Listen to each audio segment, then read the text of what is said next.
죽음과 초탈. 이 영상은 람타의 일부 중 죽음과 초탈 부분을 재구성한 것이다. 죽음은 꼭 따라야 하는 법칙이 아니다. 몸을 가지고 떠나는 것이 훨씬 편리하다. 그러면 이곳에 돌아오기 위하여 다시 태어나야 할 필요도 없고 마음대로 오갈 수 있게 된다. 최근에 내가 임신한 것을 알았다.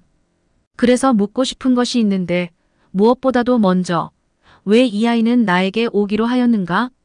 그리고 어떻게 우리가 부모를 선택하는가?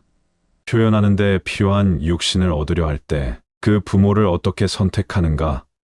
수많은 이유, 수많은 대답이 있다. 한때 이 지상을 떠났으나 이곳으로 다시 돌아오기를 원하는 이들은 아기를 낳을 실체를 기다리고 있다. 과거 이곳에서 자식을 낳고 살았으므로 이들은 생명의 유전형질을 가지고 있다. 이를 통해 다시 돌아올 수 있다. 대부분 자신에게 친근한 이들 다른 생에서 자신의 부모이기도 하고 자식이기도 했던 이들을 부모로 선택한다. 단지 그 부모가 이 지상에서의 표현 수단을 제공한다는 이유 때문이다. 어떤 이들은 돌아오고 싶어도 돌아올 수 있는 매개체가 없는 경우도 있다. 그들은 자신에 맞는 몸을 얻기 위하여 수백 년을 기다려야 한다. 아무도 실제로는 누군가의 부친이나 모친이라 할 수 없다. 모두가 생명의 양친 원리인 하느님의 아들이며 딸이다. 모두가 서로의 아들이며 딸이고 서로가 형제자매이기도 하다. 당신의 자식이나 부모는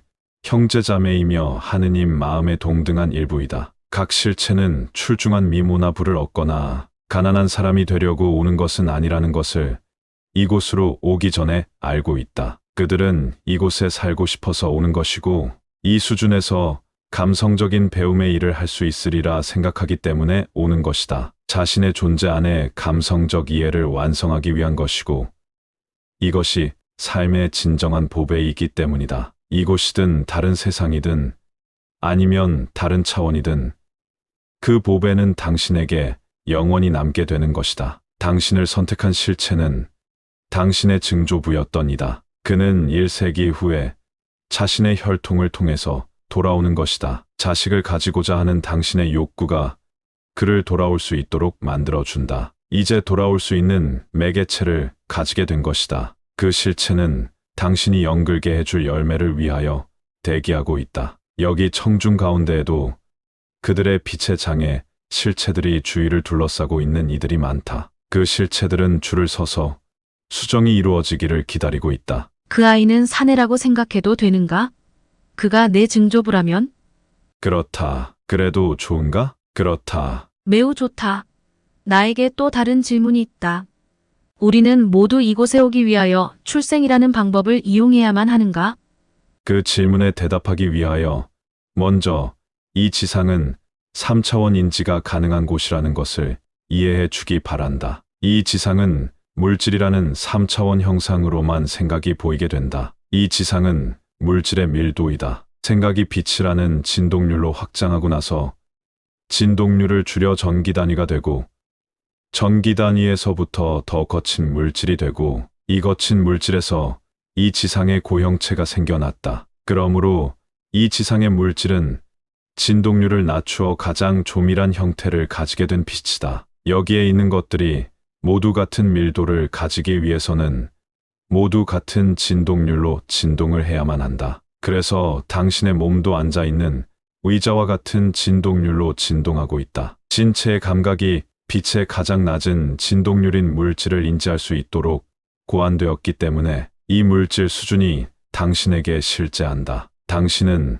당신의 근본은 물질보다 더 높은 진동률을 가진 빛 에너지이기 때문에 물질로 된 신체를 가지고 있지 않다면 이 지상의 물질을 통과해 버릴 것이다. 몸이 물질 밀도를 가지고 있고 감각기관이 있기에 당신이 이 지상의 물질을 자각하고 경험하고 상호작용을 할 수 있는 것이다. 그래서 이 물질 진동률의 일부가 되고 싶다면 당신은 발현된 몸에 거하고 그 일부가 되어야 한다. 몸을 가지는 방법의 하나는 출생을 통하는 것이다. 이 지상에서 경험을 쌓기 위한 몸을 가지는 나머지 방법은 초탈을 통하는 길이다. 초탈하기 위해서 당신은 먼저 탄생 과정을 거쳐 태어나고 자아의 통합성을 전체적으로 유지하며 뇌라는 기관을 완전히 활성화해야 한다. 뇌의 기능을 일단 완전하게 활성화하면 당신은 마음대로 몸의 진동률을 올려서 물질 진동률을 벗어나 빛의 진동률까지 갈 수 있도록 명령을 내릴 수가 있다. 초탈은 단지 당신 존재의 완전한 전체를 빛의 수준에까지 가져가는 방법이다. 죽음도 또한 그곳에 가는 분명한 한 방법이지만, 그러나 그것은 육체가 나이를 먹고 노쇠하여 더 이상 그 몸을 쓸 수 없게 되는 것을 허용하는 것을 의미한다. 그렇게 되면 당신이 이 세상을 떠날 때 당신은 몸이 없이 떠나게 된다. 초탈은 몸을 함께 가지고 가는 방법이다. 이 지상에서 초탈한 이들은 궁극의 것, 즉 죽음을 넘어선 이들이다. 생각하는 힘을 사용하여 신체를 구성하는 분자구조, 체의 진동률을 높이고 그 몸을 빛의 존재에까지 가지고 가며 그리하여 영원히 죽음을 초월하는 방법을 배운 이들이다. 초탈한 당신이 어떻게 이 지상에 돌아오는지 궁금하다. 몸을 가지고 다닐 수 있게 되면 당신은 원하는 어떠한 진동률로도 올리고 내릴 수 있다. 그래서 이곳에 진동률로 내려오고자 한다면 다른 다른 가족, 다른 나라에서 살기 위해 다른 신체를 찾을 필요가 없다. 생각이 제한된 지상에 다시 태어나 사회의식이라는 프로그래밍을 거치지 않아도 되고, 당신이 진실로 누구인지에 관한 알을 다시 얻기 위해서 자아를 표현하고자 애쓸 필요도 없다. 육신은 자기가 온 곳인 순수한 빛으로 되돌아갈 수 있다는 것을 다시 배울 필요도 없다. 이것이 환영이고 게임이라는 것을 다시 배울 필요가 없다. 한번 초탈을 터득하고 나면 당신은 몸을 영원히 유지할 수 있고 당신의 몸을 가지고 마음대로 오갈 수 있다. 그렇게 되면 다시 이 지상의 일부가 되기를 원할 때마다 몸의 진동률을 낮추고 이 지상과 같은 진동률로 바꿔주기만 하면 된다. 그러면 당신은 이곳에 있다. 여기에 있는 이들 누구나 초탈할 수 있다. 당신들은 육신이라는 환영 뒤에 가려져 있는 전 우주의 창조자이기 때문이다. 당신이 선택한다면 제한 없는 생각으로 당신은 이러한 일이 일어나게 만들 수 있다. 당신의 생각을 거스르는 판단을 극복하는 것을 배우고 모든 생각을 받아들이도록 스스로 허용할 때 당신은 당신이 지향하는 어떤 이상도 될 힘과 능력을 된다. 그러면 생각을 통하여 무엇이든지 할 수 있고 될 수 있다. 생각을 몸에다 집중하고 그 몸이 더 빠르게 진동하라고 명령을 내릴 수 있다. 그러면 몸은 집중적으로 생각하고 있는 그 이상으로 고양되어 간다. 몸 전체가 더 빠른 속도로 진동하기 시작한다. 이렇게 되면 몸의 온도가 올라가고 몸은 빛을 내기 시작한다. 점점 더 진동이 빨라질수록 몸을 구성하는 물질은 순수한 빛이 되고 순수한 생각이 된다. 그렇게 되면 이제 보이던 것은 더 이상 보이지 않게 된다. 초탈이 그렇게 쉬운 것으로 보이지 않는다.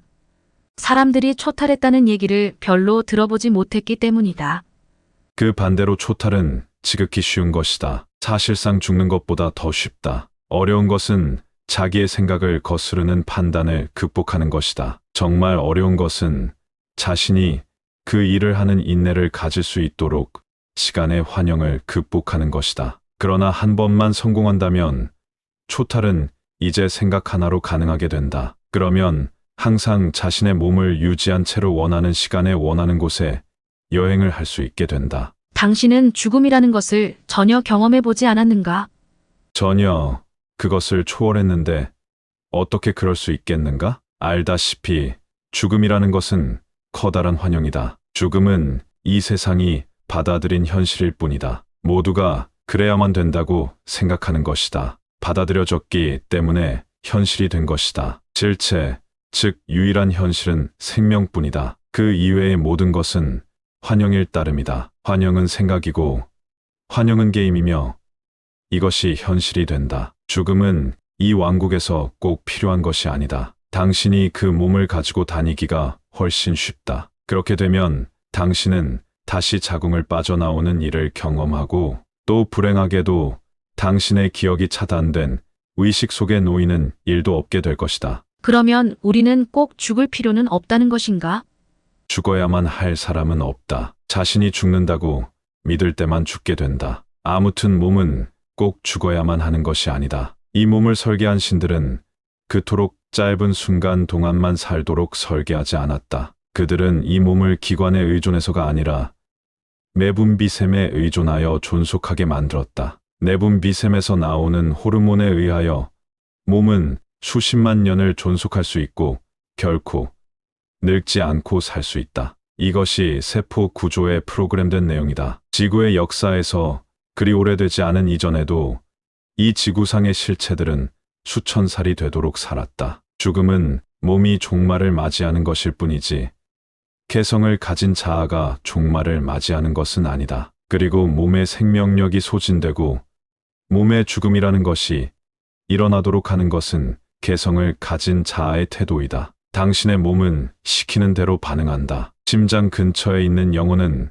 감성체를 통해 전체의 몸을 다스린다. 이 영혼에 의해 몸체의 생명을 유지하기 위한 호르몬이 몸 전체로 분배된다. 영혼이 홀로 그렇게 하는 것이 아니고 당신의 태도와 사고방식에 따른다. 이 지상에서 당신들이 굳게 지니는 태도 때문에 호르몬은 사춘기가 지나면 생산이 중단되어 버리고 있다. 그 호르몬이 생산되지 않으면 죽음의 호르몬이 몸 안에서 활성화되고 몸 전체가 고장나기 시작하며 노화하고 죽음에 이르게 된다. 죽음의 호르몬이 몸 안에서 활성화되는 것은 당신이 죄책감과 자기 비판, 죽음에 대한 두려움을 가지고 살기 때문이다. 당신들에게 아름다움이란 젊은 시절의 용모에 바탕을 두고 있다. 한 존재의 인성에 바탕을 두지 않는다. 자신을 묻어줄 보험을 들어두고 죽음을 기다린다. 당신이 아프거나 병들어 누워있을 때를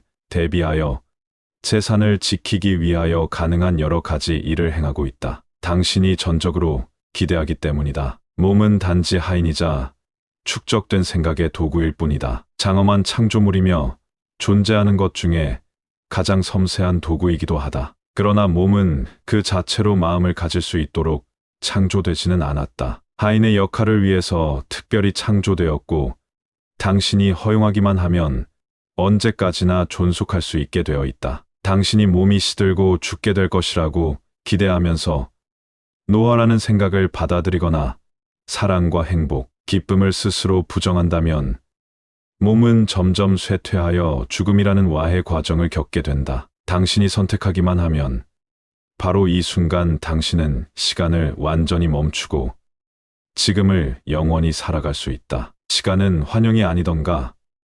누가 시간을 보았는가? 커다란 허구가 여기에 있다. 이는 당신이 보이지 않는 것을 믿기를 거부하고 그리고 시간을 전적으로 숭배하며 시간의 노예가 되었기 때문이다. 당신은 바로 당신의 내면에 당신이 있는 바로 이곳에서 몸의 나이를 젊게 되돌리고 계속해서 삶을 지속시킬 힘을 가지고 있다. 어떻게? 단지 당신의 태도에 달렸다. 몸이 나이를 먹거나 죽는 것을 원치 않는다면 당신의 태도를 바꾸어라. 몸에게 말하라. 몸은 영원히 살 수 있고 그렇게 될 것이다. 라고 몸의 종말을 인정하는 모든 것을 자신의 삶에서 제거하라. 몸은 결코 종말을 맞지 않는다. 절대 늙음이라는 용어를 자신의 아는 단어에 포함하지 말라. 영원이라는 의미를 이해하라. 생일 축하는 그만두어라. 이것은 오직 노화 과정에 대한 확인일 뿐이다. 자신의 탄생을 인정하고 싶다면 그렇게 하라. 그러나 나이를 거꾸로 세라. 그리고 점점 젊어져라. 죽음을 기대하지 않는다면 당신은 죽음을 모르게 될 것이다. 항상 현재 속에 살아가라. 지금, 현재 이외의 어떠한 미래도 인정하지 말라. 당신이 그러하도록 허용하기만 하면 당신의 지금은 영원히 될 것이다. 당신이 얼마 동안 살 것인가에 대해서 절대 생각하지 말라. 당신은 항상 살아있을 것이기 때문이다. 몸이 영원하다고 깊이 생각하라. 그러면 그렇게 된다. 이렇게 쉬운 것이다. 당신 자신을 사랑하라. 당신의 몸을 축복하라. 당신 존재의 주인인 영혼에 말하라. 젊음의 효소를 분비하도록 명령을 내려라. 그러면 그렇게 할 것이다. 몸은 영원히 살아갈 수 있다는 것을 알라. 몸이 어떻게 영원히 살아갈 수 있는가? 몸에게 그렇게 하라고 말함으로써 할 수 있다. 불사는 필사에 대한 이해를 지워 버릴 때만 가능하다. 미래나 과거 속에 살지 말고 현재의 연속으로 살고 삶에 대한 태도가 죽음에 대한 기대보다 더 클 때 죽음이라는 우스꽝스러운 일을 인간 세상에서 지워 버릴 수 있다. 죽음이라는 것은 이제 지워져 버려야 된다. 시간이라는 것은 더 이상 존재하지 말아야 한다. 이러한 이해가 지상에 있는 모든 이에게 살아있는 현실이 될 것이다. 그때 죽음은 아무것도 아닌 의미 없는 것이 된다. 초탈에 대해 의문이 하나 더 있다. 예수가 부활하여 다시 나타났을 때 그가 한 것이 초탈인가? 바로 그것이 예수와 벤 조셉이 그 일을 해냈던 방법이다. 나 자신이 했던 것이고 붓다가 했던 것이며 오시리스, 오메카, 유카드, 라카비아가 했다. 그리고 당신이 모르는 이도 수천이 넘는다. 여기 있는 많은 이들이 지금 생에서 초탈을 할 수 있을 것으로 보는가? 적은 수의 사람이 이 생에서 초탈할 것이다. 왜냐하면 몇 안 되는 사람만이 여기에서 가르치는 내용을 진심으로 깨닫고 인정할 것이기 때문이다. 대부분은 죽을 것이다. 나이 먹고 노화하는 것을 인정하기 때문이다. 그들은 자신이 사용하는 이 훌륭한 기계를 쓸 만하다고 여길 때까지만 돌본다. 그래서 나이를 먹을 것이고 몸은 늙고 죽게 될 것이다. 그러고 나서 영성과 영혼은 몸에서부터 떨어져 자유롭게 될 것이다. 그러나 물질의 밀도로 다시 돌아오려면 표현할 매개체가 필요하고 그래서 당신은 다시 태어난다. 여기에 있는 대부분은 죽을 것이다. 그렇다고 모든 것이 끝나는 것은 아니다. 그것은 단지 몸이라는 거칠애가 제거되고 다른 몸으로 태어남을 의미한다. 그러나 여기에 다시 돌아오는 것을 선택한다면 머지않아 초탈을 이해하고 그것을 현실로 받아들이기 위하여 그들은 초탈을 가능하게 하는 의식으로 돌아오게 될 것이다. 태아에게 도움이 될 수 있도록 내가 할 수 있는 일이나 몸을 위해서 섭취해야 할 것이 있는가? 몸에 관하여 할 필요가 있는 것은 어떻게 보이는지 전혀 걱정하지 말라는 것이다. 그 몸은 항상 아름답다는 것을 알라. 그러면 아기가 태어날 때도 똑같이 느낄 것이다. 당신이 아무리 배불뚝이가 되어도 그 아이는 행복한 영혼이 될 것이다. 도움이 된 게 있는가? 아주 많다. 고맙다. 그리고 자식을 양육할 때 성장하면 삶이 더 달콤할 것이라고 결코 말하지 말라. 그것은 다른 실체를 매우 제한하는 행위이다. 생명의 모든 순간이 중요하다는 것을 이해하게끔 해주어라. 아이가 천천히 자라서 원하는 만큼 오랫동안 아이로 남아 있을 수 있도록 허용하라. 그러면 당신은 사랑하는 형제에게 경이로운 축복이 될 것이고 이 지상의 기쁨을 나눌 수 있을 것이다. 그렇게 될지어다. 이 자료는 람타의 일부 중 초탈 부분을 옮겨온 것임을 다시 한번 밝히며 여러분의 건강과 행운이 함께하길 바란다. 감사합니다.